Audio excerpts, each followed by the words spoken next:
Knock, knock.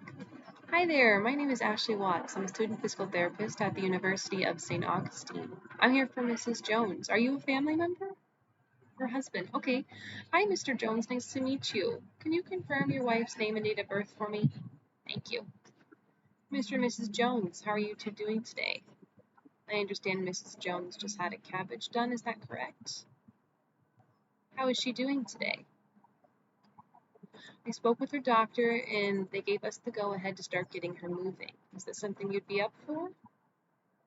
My goal here is to get her moving so we can start to minimize some of the adverse effects of immobility, help her become more independent, and start to get a better idea of what your discharge plan might look like. Mr. Jones, the nurse mentioned that you might have some concerns about getting your wife moving today. Can you tell me a little bit about that? Okay, I understand it's totally okay to feel a little nervous about moving after a big surgery. Typically, when you are on mechanical ventilation, you are sedated, which is why she is asleep right now.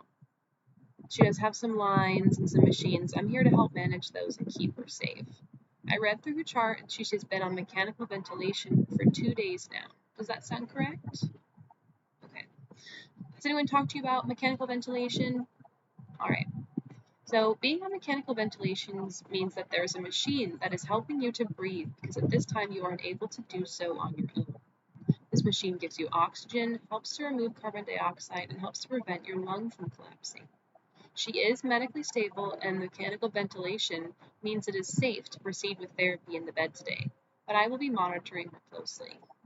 It is important we get Mrs. Jones moving because she's at risk of getting what's called pressure injuries.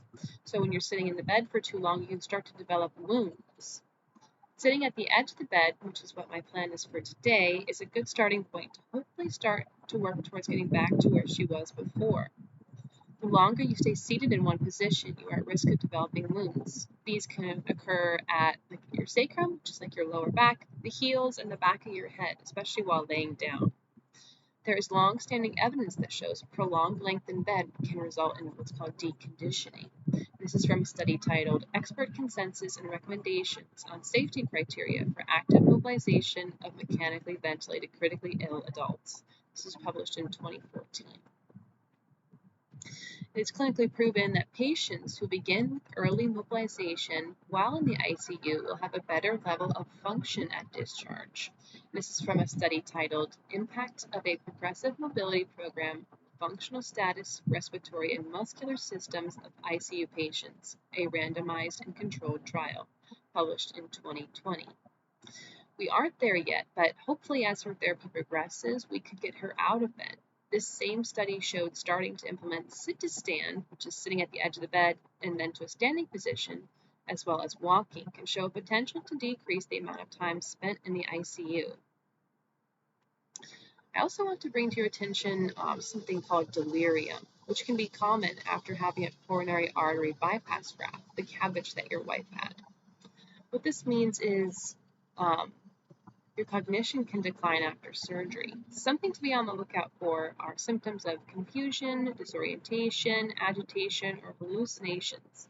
I've read that studies show early mobilization was effective in reducing post-operative delirium in patients who underwent a cabbage, and this is from a study titled Early Mobilization Reduces Delirium After Coronary Artery Bypass Graft Surgery.